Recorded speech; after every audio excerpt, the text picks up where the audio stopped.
संदेश समझा था, संदेश समझा था, सीपी मैंने सीवी का रिलेशनशिप, संदेश समझ में आया, कटर समझ में सर आया। सर ले आए सर। नहीं आया है ना? टटर टटर हाँ टटर ले समझा? आए सर। ठीक है, मैं फिर से बोल रहा हूँ, हाँ ले फिर से समझे। मैं बोल फिर से मैं बोल रहा हूँ, हाँ। हाँ यस सर। हम्म।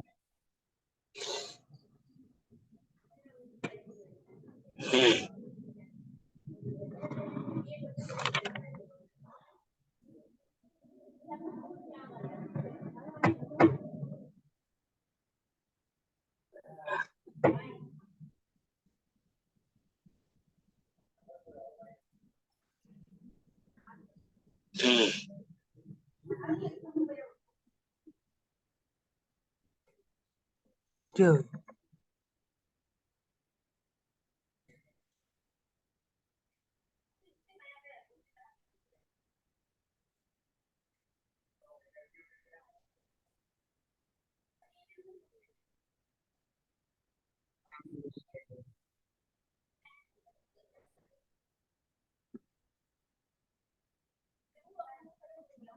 इसका ज्वाइन क्यों नहीं हो रहा है पे?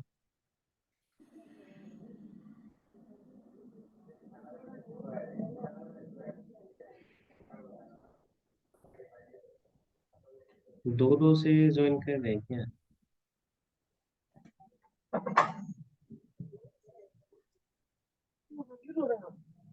कर कर दिए।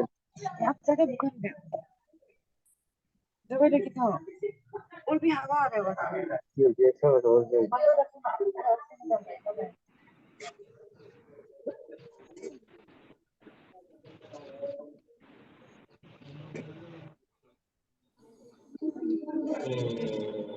हेरी वो सुनाई दे रहा है तो ना? दे रहे हैं ना, हाँ। टका ये वाला सीपी मैंने सीवी वाला नहीं समझा था। है सर दाऊद। हाँ सर हाँ वो आवाज क्लियर नहीं हो रहा था ना, हाँ हाँ हाँ। ग्लिच हो गया। ठीक है, अभी अभी उधर देख लेंगे, हाँ अभी। ऐसे स्क्रीन पे दिखाई दे रहा है तो ना? बोरी फिर आ रहा है, बोरी के लिए रुक जी सकते हैं सर। थोड़ा सा। हाँ,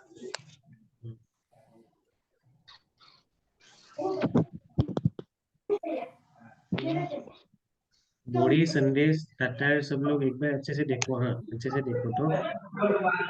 बहुत सिंपल है। बोरी का ऑडियो ज्वाइन नहीं हो रहा है क्या? हाँ हो गया। बोरी सुनाई दे रहा है तो ना? अभी सुनाइए। हम्म। ओए, टाका संदेश और वो देखो, टाटा देखो तो। Relationship between CP and CB, मतलब मुझे सीपी और सीबी के बीच में एक रिलेशनशिप निकालना है। सो मैं एकदम स्टार्टिंग पे दोनों को ऐसे सबट्रैक्ट करके देख रहा था, दैट सीपी। सीपी से मैं क्या कर रहा था, सीबी को सबट्रैक्ट कर रहा था। सो सीपी क्या है, व्हाट इज सीपी? सीपी मतलब heat capacity at constant pressure. और वो थोड़ा पहले हम लोग को मालूम हो गया, heat capacity at constant pressure मेरे पास होता क्या है। Heat capacity at constant pressure मतलब एंथैल्पी चेंज होता है, that is delta H by delta T. So मैं उसी को इधर पे लिख दिया, delta H divided by delta T, that is D H divide by D T लिख सकते हो। और सीवी के जगह पे मैं बोला था, that is internal energy change. Constant volume पे मेरे पास क्या होगा, इंटरनल एनर्जी चेंज होगा विद रिस्पेक्ट टू टेम्परेचर। उसके बाद फिर मैं बोला, व्हाट इज एंथैल्पी? एंथैल्पी के जगह पे हम लोग को ये लिख सकते हैं, हम लोग यू प्लस पीवी लिख सकते हैं। मतलब मुझे इधर पे ना सब्स्टिट्यूट करना है, मुझे ये del D H by D T को मुझे सब्स्टिट्यूट करना है। सो मैं उधर पे मुझे मालूम है व्हाट इज एच क्या है, यू प्लस पीवी होता है। एच के जगह पे मुझे क्या लिखना है उधर पे, यू प्लस पीवी। सो मैं लिखूंगा यू प्लस पीवी। लेकिन बात है, पीवी के जगह पे मैं और एक चीज लिख सकता हूँ, for one mole of ideal gas PV is equal to क्या होता है, RT. So PV is equal to हम लोग क्या लिख सकते हैं, आरटी लिख सकते हैं। सो इस पीवी के जगह पे ना, इस पीवी के जगह पे मैं, ये तो ठीक है, मैं तो इधर पे पीवी लिख दिया, लेकिन मैं इस पीवी के जगह पे मैं, लेकिन फाइनल वाला एक्सप्रेशन पे मैं ऐसे भी लिख सकता हूँ, इट इज क्या होगा, H is equal to U plus R T. ये वाला ठीक है तो ना, U plus R T, H is equal to U plus R T, ठीक है तो ना? हम्म। हाँ, यू प्लस आर टी लिख सकते हो, यू प्लस आर टी लिख सकते हो। मुझे अगर, मुझे इसको अगर डिफरेंशिएट करना है, मैं इसको अगर डिफरेंशिएट करूंगा, इज मतलब मुझे अगर डी एच डिवाइडेड बाय अगर क्या करना है, अगर डी टी करना है तो तुमको राइट हैंड साइड पे भी उसको डिफरेंशिएट करना पड़ेगा। So D H by D T की जगह तुम ऐसे लिख सकते हो D U by D T plus R two constant है उसको तो तुम डिफरेंशिएट नहीं कर सकते हो, उसके बाद क्या लिख सकते हो D T by D T ऐसे लिख सकते हो। ठीक है तो ना, ठीक है तो ना ये क्या बोल रहा था हम लोग का ये टाका, ठीक है तो ना ये वाला D H is equal to D U plus D U by D T plus R D T by D T लिख सकते हो तो ना जी सर। टाका, टाका ऐसे लिख सकते हो कि नहीं? लिख सकते हैं सर। टाका क्या क्या डिस्कनेक्ट हो गया क्या? नहीं सर, ये अभी तक। संदेश ऐसे लिख सकते हो? संदेश ये ठीक है? हाँ सर।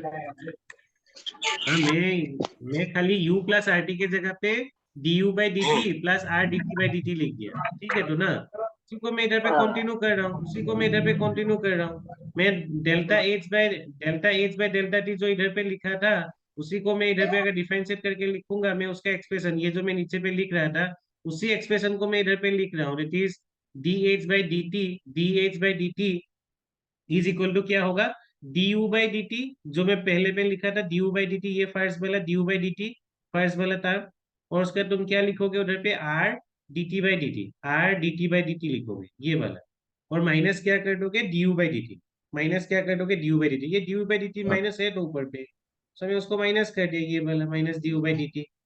सो अभी ये क्या क्या कैंसिल हो जाएगा, D U by D T और D U by D T दोनों जगह पे है कॉमन कॉमन। सो मैं इन दोनों को कैंसिल आउट कर देता हूँ, इन दोनों को कैंसिल आउट किया और फिर D T by D T ये दोनों भी कैंसिल हो जाएगा। सो बचेगा क्या आर बचेगा। तो that is C P minus C V is equal to क्या होगा आर। तो ठीक है तो ना, फिर से देखो yes sir. C P minus C V, what is C P?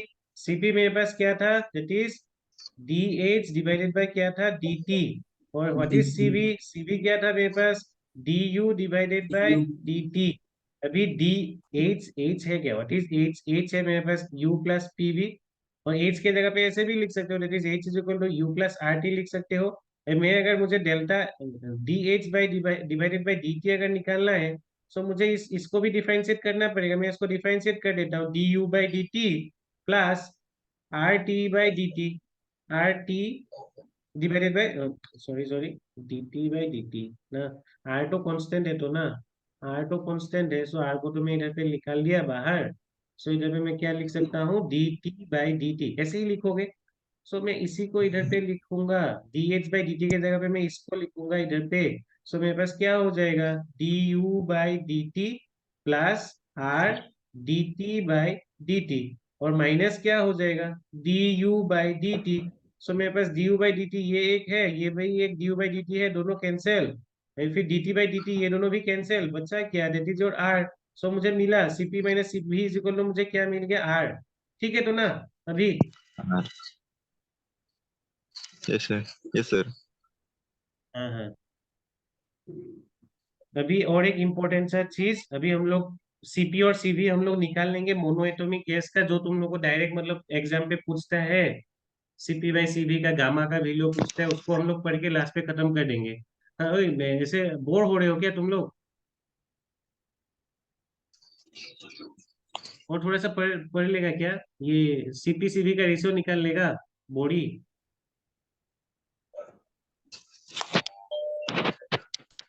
ये बोल दो तो थोड़ा सा और पढ़ लोगे? जी सर पढ़ लेंगे पढ़ लेंगे। संदेश संदेश sir good going, good going. हाँ हाँ हाँ, थोड़ा सा और ये हम सर लोग आवाज देख लेकिन लेते हैं ना क्लियर नहीं आ कि रहा। हम लोग थोड़ा सा ये mono atomic gas diatomic gases के लिए हम लोग थोड़ा सा सीपी और सीवी हम लोग कैलकुलेट कर लेते हैं। हाँ उसको हम लोग लास्ट पढ़ के खत्म कर देंगे, मतलब ये थोड़ा सा इंपॉर्टेंट टॉपिक है। उसके बाद हम लोग का एंट्रोपी बचेगा, उसके बाद फिर गिब्स फ्री एनर्जी बचेगा। और फिर मैं ऐसे क्वेश्चन भी मतलब तुम लोग को इधर पे सोल्व कराता रहूंगा। हाँ तुम लोग टेंशन मत लो, थोड़ा अच्छे से हम लोग कर लेंगे टाइम दे के। तो अभी नेक्स्ट पे देखो, हाँ ये वाला कैलकुलेशन थोड़ा सा तुम लोग को याद करना है, कुछ कैलकुलेशंस इधर पे जो याद करना है। So calculations of of ratio of Cp and Cv for different type of gas। ये मतलब डायरेक्ट डायरेक्ट तुम लोगों को मिलेगा, डायरेक्ट डायरेक्ट मिलेगा question for different type of gases। So calculation of ratio of Cp and Cv for different types of gases हम लोग देखेंगे। हाँ, फर्स्ट वाला गैस मोनोएटॉमिक के लिए देखेंगे, मोनोएटॉमिक गैस। सो मोनोएटॉमिक गैस मतलब जहाँ पे खाली एक ही एटॉम होगा, जैसे कि मेरे पास नोबेल गैसेज होता है, helium, neon, argon, krypton, xenon और क्या होगा, रेडॉन। सो जितना भी हम लोग का नोबेल गैसेज है ना, सो ये पूरा का पूरा हम लोग के पास क्या हो गया, नोबेल गैसेज हो गया। सो नेक्स्ट पे अभी देखो, एक चीज है, हाँ, that is your degree of freedom. मैं बोल रहा हूँ, that is degree of freedom, जिसको तो किसके साथ डिनोट करेंगे, एफ के साथ। तो थोड़ा सा इसको याद कर लेना, कुछ कुछ वैल्यू, जैसे F is equal to F T plus F R. What is F T? F T है क्या? What is F T? F T मतलब है translation. Translational degree of freedom, translational Yes. Degree of freedom, degree of freedom.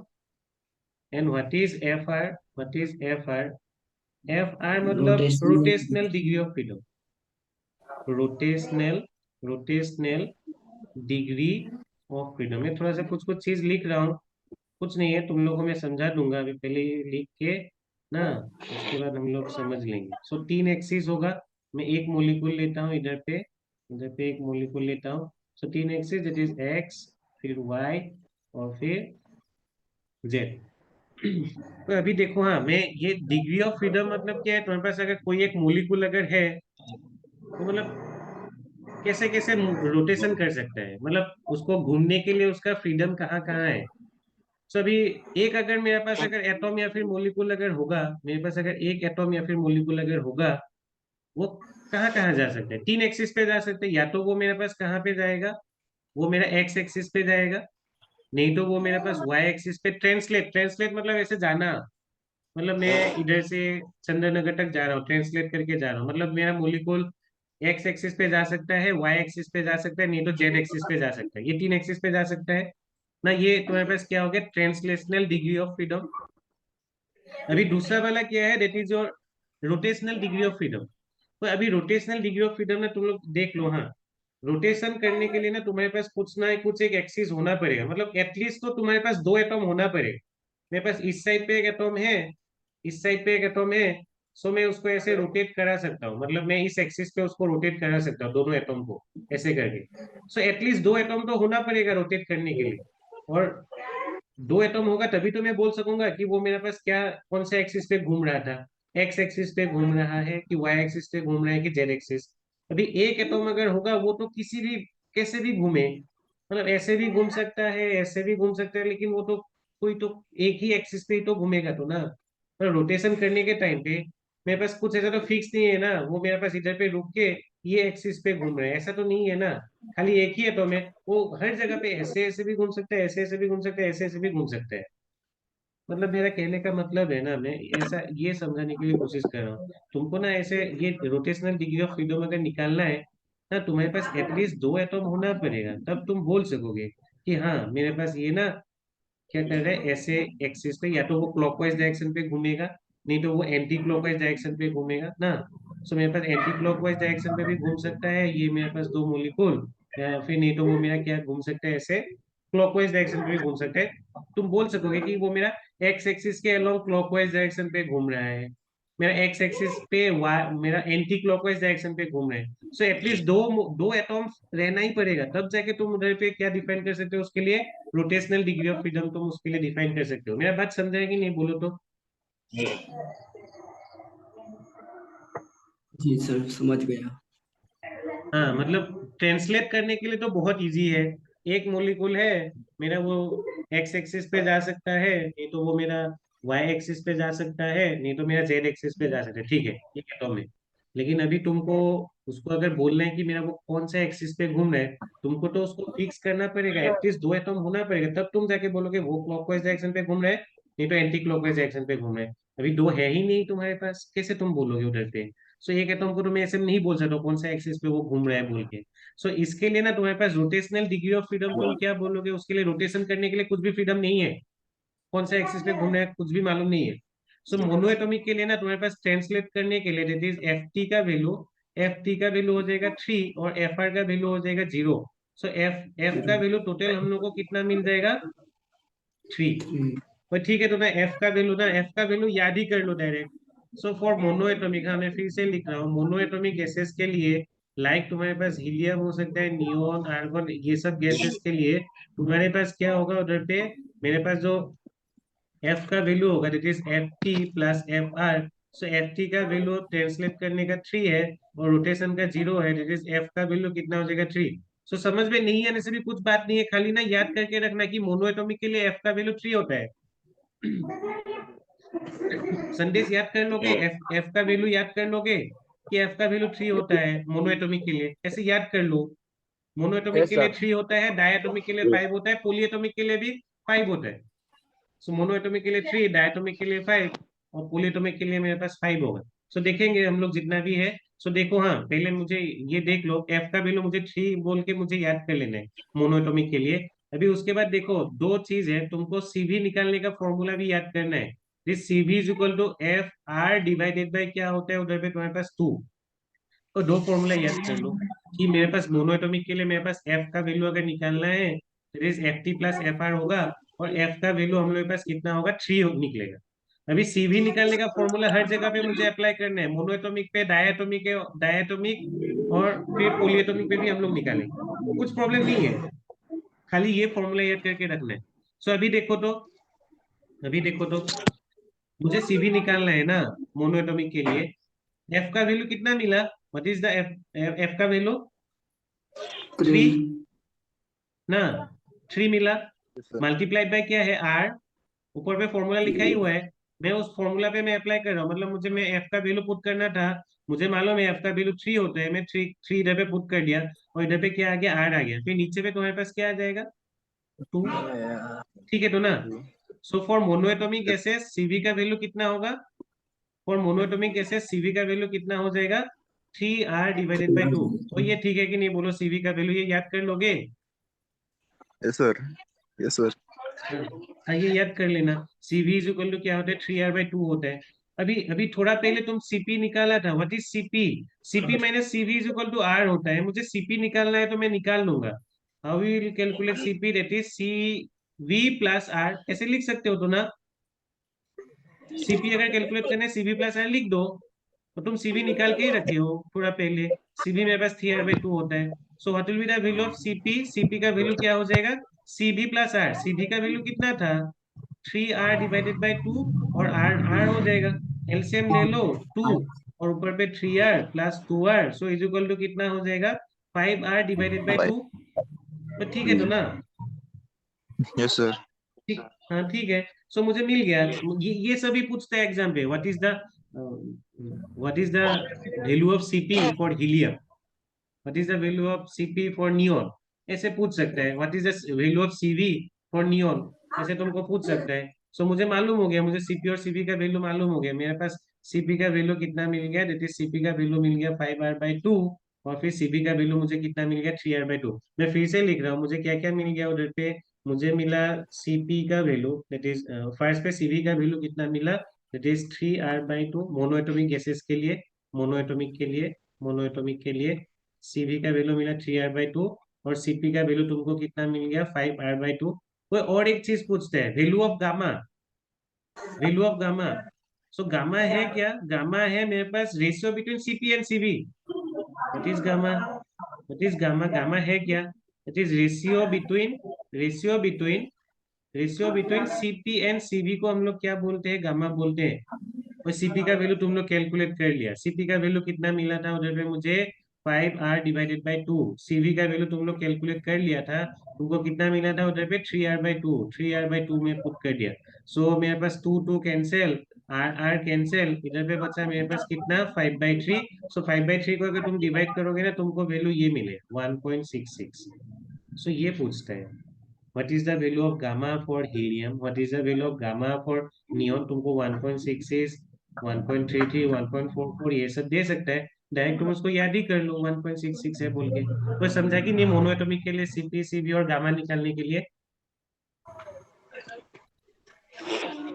बोरी समझा? समझा टाका sir. समझा? संदेश समझा? हाँ समझ गए सर। हाँ टाका समझा तू ना? Tartar yes sir. सर ये सब का वैल्यू फिक्स है ना? हाँ एफ का वैल्यू तुम खाली याद कर लो, खाली एफ का वैल्यू याद कर लो। हाँ मोनोएटॉमिक के लिए 3 होगा, डायएटॉमिक के लिए 5 होगा, पॉलीएटॉमिक का लीनियर वाला केस के लिए 5 होगा। 355 355 ऐसे याद कर लो एफ का वैल्यू। और बाकी तुमको अगर सीवी निकालना है that is F R by 2। और एक देख लेते हैं, रुको तो और एक देख लो, उसका तुमको मालूम हो जाएगा मतलब हम लोग कैसे कर रहे हैं। हाँ ठीक है। Yes sir. हाँ सो देखो, हाँ मेरे पास सेकेंड वाला that is diatomic gas. So diatomic gas के लिए जैसे कि तुम्हारे पास क्या हो जाएगा, ऑक्सीजन, नाइट्रोजन, हाइड्रोजन, हाँ क्लोरीन एक्सेट्रा। या फिर तुम ऐसे भी ले सकते हो, एनओ भी ले सकते हो, सीओ भी ले सकते हो, ये सब गैस। सो डायटोमिक, हाँ एनओ सीओ ये सभी डायटोमिक है। अभी देखो उसके लिए तुमको एफ निकालना है that is F T plus F I. So translational value तो हमेशा आएगा ही, 3 आएगा। अभी रोटेशन वो मेरा दो दो तरह से कर सकता है, या तो क्लॉकवाइज नहीं तो एंटी क्लॉकवाइज। अगर मेरे पास अगर 2 एटॉम अगर है, मैं उसको अगर फिक्स कर दूंगा कोई भी एक एक्सिस पे, तुम उसको एक्स एक्सिस पे फिक्स करो, तुम उसको वाई एक्सिस पे फिक्स करो ना, वो 2 एटॉम को वो 2 ही डायरेक्शन पे घूम सकते हैं। 2 ही डायरेक्शन पे घूमने का उसका क्या है, उधर पे रोटेशन करने का उसका फ्रीडम है। या तो वो क्लॉकवाइज नहीं तो वो मेरा एंटी क्लॉकवाइज डायरेक्शन पे घूम सकते हैं, या तो मेरे पास वो क्लॉकवाइज नहीं तो वो मेरे पास एंटी क्लॉकवाइज डायरेक्शन पे घूम सकते हैं। सो मेरे पास रोटेशनल डिग्री ऑफ फ्रीडम कितना हो जाएगा 2। सो डायटोमिक के लिए एफ का वैल्यू कितना हो जाएगा 5। डायरेक्ट याद कर लो एफ का वैल्यू कितना होता है 5। ठीक है तो ना डायटोमिक के लिए? Yes sir. ठीक है तो ना? संदेश याद कर लोगे तो ना, डायटोमिक गैस के लिए एफ का वैल्यू 5 होता है बोल के ना? ठीक है संदेश, ठीक है कि नहीं? संदेश नहीं है क्या? Yes sir yes sir. हाँ हाँ हाँ। सो अभी देखो याद कर लेना, हाँ 3 और 5 ही मिला है तुमको अभी तक। अभी देखो नेक्स्ट पे मुझे सीवी निकालना है। सीवी का फॉर्मूला क्या बोला था, बोलो तो कोई, बोरी बोलो, सीवी का वैल्यू क्या बोला था? CB is equal to sir. CV का वैल्यू कैसे कैलकुलेट करोगे formula? F R divided by 2। F मतलब डिग्री ऑफ फ्रीडम। सो मेरे पास यस एफ सर। का वैल्यू कितना हो जाएगा? व्हाट इज द एफ का value for diatomic gas? Diatomic gas हम लोग का एफ का वैल्यू थोड़ा पहले हम लोग लिखा, डायटोमिक के लिए एफ का 5। वैल्यू कितना हो जाएगा 5। सो मैं इधर पे क्या 5 लिख सर। दूंगा, 5 आर डिवाइडेड बाई 2। ठीक है तो ना, 5 आर डिवाइडेड बाई 2 जी सीपी का सर। वैल्यू। हाँ ये सीपी मिल गया। अभी सीपी सीपी सीपी तुम लोग निकालो तो सीपी कितना होगा बोल दो तो मुझे, सीपी का वैल्यू कितना होगा जल्दी बोलो निकाल के। सीपी का वैल्यू कितना हो जाएगा जल्दी बोलो। 7r/2। हाँ 7r/2 सबका निकला यस है तो सर। ना, 7r/2 यस सर। निकला है तो ना? हाँ इस सीपी सीपी का तुमको मालूम है, सीपी इज इक्वल टू क्या होगा, सीवी प्लस आर, क्योंकि CP minus CV is equal to R होता है। सो इधर पे सीवी का जी वैल्यू सर। तुम्हारे पास 5r/2 और आर इधर पे लिखोगे तुम, 2 एलसीएम लोगे, 5r+2r, so this will become your 7r/2। That is CP का वैल्यू मुझे कितना मिला, 7r/2। ठीक है तो ना? जी सर। गामा गामा गामा निकाल दो, गामा कितना होगा बोलो, गामा बोरी कितना होगा, गामा टाका गामा कितना होगा बोल दो। मैं is equal to sir 3। 5।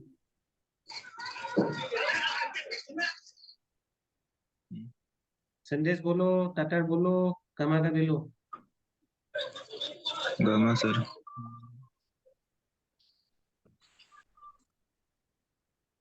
Gamma है बेसिकली रेशियो बिटवीन 7/5। कितना, सीपी एंड सी। CP/CV। हाँ सीपी एंड सीवी। सीपी और सीवी को डिवाइड करना है, करो करो सब लोग, कितना मिला? 5/7 सर। 7/5 5/7 हाँ सर। वही गलत 7/5 है। 7/5 7/5 7 हाँ। बाय हाँ तो gamma is equal to CP by CB. CP का वैल्यू तुमको मालूम हो गया, that is 7r divided by 2, और सीबी का वैल्यू तुमको मालूम हो गया, that is 5r by 2। So मेरे पास इधर पे 2 2 कैंसिल, आर आर कैंसिल, बचा मेरे पास 7/5, इट इज इक्वल टू 1/4। सो ये याद कर लो, ठीक है तो ना? Yes sir. हाँ हो गया। अभी नेक्स्ट पे हम लोग के पास ट्राई एटॉमिक गैस, पोली एटॉमिक नहीं चाहिए, ट्राई एटॉमिक चाहिए। दो केसेस है, लीनियर और नॉन लीनियर, उसको पढ़ के आज का क्लास को हम लोग अभी खत्म कर देंगे। हाँ सो लास्ट पे अभी हम लोग देख लेते हैं, लास्ट में हम लोग देख लेते हैं insert new slide, new slide. तो अभी देखो, हाँ for try atomic gas, for try atomic gas, तो ट्राई एटॉमिक गैस मतलब जैसे कि CO2, फॉर एग्जांपल CO2 हो गया, NO2 हो गया ना, एटसेट्रा, CO2 NO2 एटसेट्रा, जहाँ पे तीन तीन हम लोग का एटॉम है। सो फॉर ट्राइएटॉमिक दो केसेस है, एक मेरे पास ट्राइएटॉमिक केसेस क्या हो सकता है, लीनियर, कोई NO2 नहीं होगा, NO2 लीनियर नहीं होगा, CO2 ही लिख लो इधर पे, CO2 ही लिख लो, NO2 तो मेरा उसका बैंड शेप का होगा, V शेप का होगा। सो मैं NO2 को इधर पे रख कर देता हूँ, CO2 को ही लिख के रखा हूँ। अभी कुछ दूसरा एग्जाम्पल याद नहीं आ रहा है, बाकी याद आने से मैं बोलूंगा। अभी CO2 याद कर लो, फॉर ट्राइएटॉमिक जो मेरा लीनियर है, तो मेरे पास क्या होगा, CO2। सो लीनियर मतलब कुछ ऐसा, C डबल बॉन्ड O। सो इसके लिए मुझे F का वैल्यू ना क्या होगा, दैट इज F का value is your FT plus FR ना। सो FT प्लस FR कितना हो जाएगा, ट्रांसलेशनल 3, रोटेशन वो दो ही एक्सिस पे कर सके, दो ही डायरेक्शन पे कर सकेगा, क्लॉकवाइज एंटी क्लॉकवाइज। सो इधर पे 3+2, सो इधर तक क्या निकाल लेना, F का वैल्यू 5 निकाल लेना। तो याद कर लोगे तो ना, F का वैल्यू 355, 355 एक पे 6 है, ट्राई एटॉमिक नॉन लीनियर के लिए 6 है, ट्राई एटॉमिक नॉन लीनियर के लिए 6 है, बाकी सब पे फर्स्ट वाला तो 3 था, उसके बाद 5 5, लास्ट पे 6 आ जाएगा लीनियर। और फिर मैं इसे इधर पे लिख देता हूँ बी, नॉन लीनियर के लिए भी हम लोग निकाल लेंगे। नॉन लीनियर के लिए उसको समझाने के लिए थोड़ा सा टाइम लगेगा, तुम लोग को ये फिजिक्स पे तुम लोग अच्छे से पढ़ लोगे। तो फिलहाल के लिए ऐसे एफ का वैल्यू को याद करके रखना, जैसे FT प्लस FR दोनों का वैल्यू 3 3 होता है रोटेशन का ना।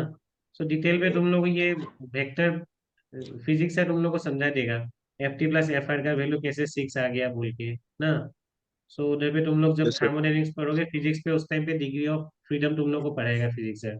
सो F इजिकल टू इधर पे तुम लोग को 6 है बोल के इसको अभी फिलहाल के लिए याद करके रखो, F का value for non linear. Non linear का एग्जांपल जैसे कि मेरे पास NO2 हो गया, बाकी सब कैलकुलेट करना है, बाकी सब कैलकुलेट करना है। सो what is the value of CV, CV कैसे निकालते हैं हम लोग, FR divided by 2। 5/2 so F का वैल्यू तुमको मिल गया 5R डिवाइडेड बाई क्या हो जाएगा 2, ये मेरे पास CV हो गया। नेक्स्ट CP का वैल्यू कितना हो जाएगा, सेम ही होगा, that is CV plus R। So CV का वैल्यू 5R बाई 2 था, प्लस इधर पे R कर दोगे, दैट इज इक्वल टू कितना हो जाएगा 7R बाई 2, CP का वैल्यू। अभी मुझे गामा निकालना था, so gamma is equal to क्या हो जाएगा, CP by CV। So gamma का वैल्यू कितना हो जाएगा तुम्हारे पास उधर पे, मेरे पास CP is equal to 7R by 2 and CV का वैल्यू क्या था 5R बाई 2। सो मेरे पास 2 2 cancel, R cancel, 7/5, it is equal to कितना हो जाएगा तुम्हारे पास 1.4, 1.4। अभी लास्ट वाला case for triatomic non linear, वो भी हम लोग देख लेते हैं। मुझे इधर पे क्या निकालना है, फर्स्ट पे तुमको निकालना है उधर पे CV। So CV is equal to FR by 2 हो जाएगा। सो F का वैल्यू तुमको मिल गया 6R डिवाइडेड बाई 2, कितना हो जाएगा इसके लिए 3R 3 3R, सर। CV का value. And what will be the value of CP, 4R हाँ CP 4R हो जाएगा, क्योंकि CV प्लस R था। सो 3R CV का वैल्यू मुझे 3R मिला plus R, that is equal to 4R तुमको मिल जाएगा CP का वैल्यू, ये हो गया। अभी लास्ट पे तुमको गामा चाहिए, गामा इज इक्वल टू कितना हो जाएगा, 4 CP by 3 by 3 CV, 4R divided by 3R, R cancel, 4/3, मतलब तुमको मिलेगा उधर पे 1.33 1.33। सो ये तीन चीज इंपॉर्टेंट था ना। एक मेरे पास मोनोएटॉमिक, सेकंड पे तुम्हारे पास डायटोमिक, थर्ड पे triatomic, non linear and linear. तो 3 5 5 6 और बाकी फॉर्मूला FR/2 और एक था हम लोग के पास CP is equal to CB plus R, वो निकाल लिया तुम CP, और लास्ट में तुमको गामा निकालना है तो CP डिवाइड बाई CB कर दो। ठीक है तो ना? जी सर। सर हाँ हाँ सर स्टार्टिंग हाँ से रिवाइज कर दीजिए हाँ, एक बार सब चीज रिवाइज को। कर देगा। देखो अभी अभी सब कुछ देख लो अच्छे से फर्स्ट पे। सो मैं एकदम स्टार्टिंग पे तुमको थर्मोडायनेमिक्स के बारे में बोला था, थर्मोडायनेमिक्स का हीट कैपेसिटी के बारे में बोला था। So the amount of heat required to raise the temperature of the system from 1 degree Celsius, मतलब तुम क्या करोगे, ये जो भी सिस्टम होगा, जो भी तुम्हारे पास सिस्टम होगा, उसको तुम क्या करोगे, उधर पे 1 डिग्री सेल्सियस राइज करने के लिए तुमको कितना हीट देना पड़ रहा था, कितना अमाउंट ऑफ हीट देना पड़ रहा था, सर उसको तुम लोग क्या बोल लोगे, हीट कैपेसिटी बोल लोगे। ठीक है, ये हीट कैपेसिटी सबको समझ में आया था तो ना? यस जी सर। हाँ, उसके बाद फिर उसका यूनिट में बोल लेता दैट इज जूल पर केल्विन। यूनिट तो जूल पर केल्विन ही होगा क्योंकि ऊपर पे हीट है, नीचे पे टेम्परेचर था। नेक्स्ट पे देखो specific heat capacity. What is specific heat capacity? That is heat capacity, ये वाला चीज एक्सटेंसिव है कि इंटेंसिव है, ये बोल रहा था तो इधर पे ना। सो हीट कैपेसिटी तुम्हारे पास क्या होगा, एक्सटेंसिव होगा। हीट कैपेसिटी तुम्हारे पास क्या होगा, एक्सटेंसिव होगा, क्योंकि तुम्हारे पास ये साइज डिपेंडेंट है। तुम अगर बड़ा सिस्टम भी ले सकते हो, छोटा सिस्टम भी ले सकते हो। तो छोटा सिस्टम के लिए तुम्हारे पास उधर पे हीट कैपेसिटी का वैल्यू कम होगा, बड़ा सिस्टम के लिए हीट कैपेसिटी का वैल्यू उधर पे ज्यादा होगा। So this is extensive property. फिर नेक्स्ट पे देखो specific heat capacity, the amount of heat required to raise the temperature of 1 gram of a substance, तो फिक्स कर दिया 1 ग्राम, 1 ग्राम है बोल के फिक्स कर दिया। सो 1 ग्राम के लिए तुम जो भी लो, 1 ग्राम नमक लो ना, 1 ग्राम नमक के लिए मेरा हीट कैपेसिटी का वैल्यू फिक्स ही है, 1 ग्राम के लिए इतना ही होगा। तो मैं अगर 1 ग्राम पानी के लिए भी बोल सकता हूँ, उसका स्पेसिफिक हीट कैपेसिटी का वैल्यू बोल सकते हो ना। पानी के लिए 1 ग्राम के लिए हमेशा फिक्स होगा स्पेसिफिक हीट कैपेसिटी का वैल्यू, 1 ग्राम निकालने के लिए कितना हीट हम लोग को देना पड़ता है। So that is a intensive property, हमेशा मेरा फिक्स ही रहता है, फिक्स ही होगा। सो ये था स्पेसिफिक हीट कैपेसिटी। इसका यूनिट क्या हो जाएगा, what will be the unit? मेरे पास ऊपर पे मेरे पास हीट कैपेसिटी, नीचे पे मेरे पास था उधर पे amount of the substance in gram. So heat capacity के लिए हम लोग को यूनिट मालूम था, हीट कैपेसिटी के लिए यूनिट हम लोग के पास क्या था उधर पे, जूल पर केल्विन, और नीचे पे क्या आ जाएगा, ग्राम आ जाएगा, नीचे पे क्या आ जाएगा, ग्राम। और एक्सप्रेशन तो ठीक है तो ना, ये वाला एक्सप्रेशन देख लो, ये वाला expression that is Q divided by delta T लिख दिया हीट कैपेसिटी के जगह पे, नीचे पे था W, अभी मैं CS is equal to Q divided by delta T एक साथ पे लिख दिया, और W को मैं नीचे पे लिख दिया। सो बाद में मैं क्या क्रॉस मल्टीप्लाई कर दिया, Q इज इक्वल टू क्या होगा, CS into delta T into W, मतलब specific heat capacity multiplied by क्या होगा, temperature difference that is 1 degree Celsius, और इनटू क्या कर दोगे, मास कर दोगे, इट इज मास और वेट। सो दोनों एक्सप्रेशन हम लोग का लिख सकता है, MC डेल्टा T लिख के भी देते हैं इसको ऐसे, कभी कभी Q is equal to MC delta T ऐसे भी लिखा हुआ होता है, Q is equal to MC delta T। ठीक है, ये स्पेसिफिक हीट कैपेसिटी, उसका यूनिट हो गया जूल पर केल्विन ग्राम। नेक्स्ट पे ये इंटेंसिव होता है, मैं बोल दिया क्योंकि दो एक्सटेंसिव प्रॉपर्टी को डिवाइड करने से मुझे इंटेंसिव मिलता है। सो मेरे पास ऊपर पे भी क्या था उधर पे, extensive that is heat capacity, नीचे पे भी मुझे मास मिला, मास भी मेरे पास क्या है, एक्सटेंसिव है। सो दोनों को डिवाइड करोगे you will get specific heat capacity as intensive. अभी नेक्स्ट पे देखो molar heat capacity, the amount of heat required to raise the temperature of 1 mole of a substance और सिस्टम बाय 1 डिग्री सेल्सियस। तुम इधर पे fix कर दिया कि तुम ना इधर पे अमाउंट ऑफ सब्सटेंस कितना लोगे, इट विल बी योर 1 मोल। 1 मोल लेने के टाइम पे हम लोग उसका टेम्परेचर को अगर 1 डिग्री सेल्सियस पे राइज करेंगे, उसके लिए कितना हीट हम लोग को सप्लाई करना पड़ता है, it is your molar heat capacity, वो उसको हम लोग क्या बोलेंगे, मोलर हीट कैपेसिटी बोलेंगे। अभी इसका हम लोग का एक्सप्रेशन थोड़ा सा देख लो, हीट कैपेसिटी पार मोल, हीट कैपेसिटी पार मोल, नीचे पे पार मोल। सो हीट कैपेसिटी C लिख लिया, मोल के जगह पे this given mass divided molar mass मालूम है। सो C डिवाइड बाई W को सेपरेट कर दिया, और M को मैं ऊपर पे लेके गया, M को मैं ऊपर पे लेके गया, सो इधर पे आ गया। And what is C divide by W, that is specific heat capacity into क्या आ जाएगा, मोलर मास। सो मुझे मालूम हो गया that is molar heat capacity is equal to क्या होता है, specific heat capacity into molar mass. ठीक है तो ना?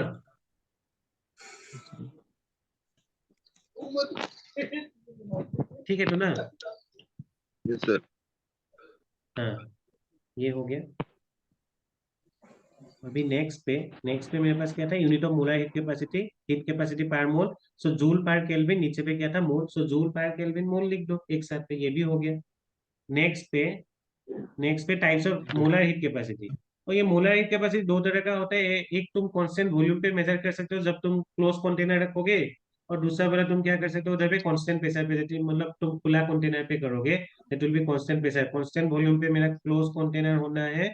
और मेरे पास उधर पे अगर ओपन अगर हम लोग कंटेनर लेंगे, that will be external pressure is your 1 atm, external pressure is your 1 atm, so open container and this will be your close container constant volume के लिए ना। सो ये कांस्टेंट प्रेशर के लिए, कांस्टेंट प्रेशर के लिए कुछ ऐसा होगा, और ये मेरा कांस्टेंट वॉल्यूम के लिए ऐसा कुछ होगा क्लोज कंटेनर ना। सो उसके बाद देखो अभी नेक्स्ट पे देखो heat capacity at constant volume. First law of harmonics सबको मालूम है, that is delta U is equal to Q plus W. अभी एक बात लेकिन तुम लोग याद करके रखना, डब्ल्यू के जगह पे मुझे माइनस पी डेल्टा भी लिखना है। General expression, general expression P minus P delta भी हम लोग लिखते हैं।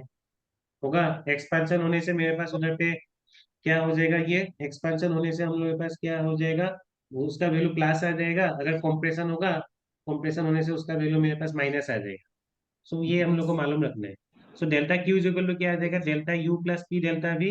अभी हम लोग को मालूम है व्हाट इज सीवी, सीवी मतलब मेरे पास delta Q divide by delta T ही है, delta Q divide by delta T. So delta Q के जगह पे तुम ये लिख दो D U plus P D V divide by D T, delta Q के जगह पे ये लिख दिया, उसका तुम डिफरेंशिएट किया D U by D T और फिर P D V by D T.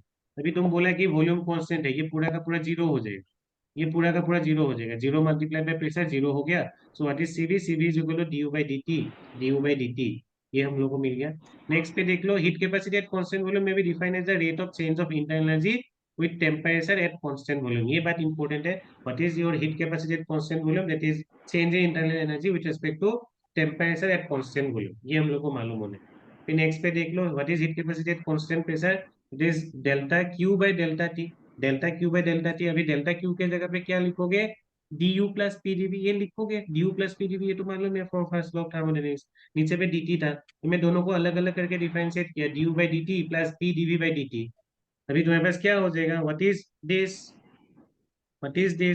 D by D T plus P D by D T है क्या, दिस इज योर एच है। सो मैं इसके जगह पे डायरेक्ट एच लिख दिया, that is delta H by delta T eight constant pressure लिख दिया। ठीक है तो ना इधर तक सब लोग, ठीक है तो ना संदेश अतर बोड़ी काका, ठीक है हाँ। सर हाँ उसके बाद मैं फिर बोला what is heat capacity at constant pressure क्या है, that is your heat capacity constant pressure में be define as the rate of change of enthalpy with temperature at constant pressure ना। कांस्टेंट प्रेशर पे तुम्हारे पास उधर पे जो हीट का जो एंथैल्पी का चेंज होगा ना, उसी को तुम क्या बोलोगे उधर पे, specific heat capacity, that is molar heat capacity at constant pressure बोल दोगे, molar heat capacity at constant pressure. Next relationship between CP and CB, ये वाला देख लो बहुत सिंपल है, ये वाला देख लो, दैट इज क्या था मेरे पास, फर्स्ट पे सीपी लिखोगे उसके बाद सीवी लिखोगे। सीपी के जगह पे हम लोग को मालूम था that is delta H by delta T, CV के जगह पे delta H by delta T. उसका दोनों को मैं इधर पे अगर डी एच है क्या, what is D H, H is equal to U plus PV था, और पीवी के जगह पे तुम लोग आरटी लिख सकते हो, आरटी लिख दिया। सो मैं इसको अगर डिफरेंशिएट करूंगा, this D U by D T, और इधर पे क्या हो जाएगा, आर तो कांस्टेंट है, you will get D T by D T. So ये हो गया।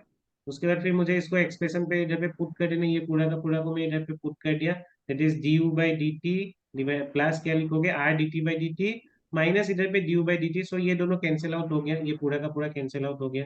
कौन सा कैंसिल आउट हो गया, एक तो ये कैंसिल आउट हो गया, और फिर ये कैंसिल आउट हो गया, और फिर ये डी टी भी कैंसिल आउट हो गया हम लोग का, ये दोनों भी कैंसिल आउट हो गया। सो बच्चा तुम्हारे पास आर, सो ये रिलेशनशिप याद रखना। और फिर बाद में तो ये हम लोग पढ़ा था, मोनोएटॉमिक के लिए तुम्हारे पास क्या होगा, एफ का वैल्यू हम लोग के पास 3 होगा, तो बाकी फॉर्मूला में पुट करना है हम लोग को। CV is equal to, CV निकालने के लिए हम लोग का फॉर्मूला क्या था, that is F R divided by 2, CV निकालने का फॉर्मूला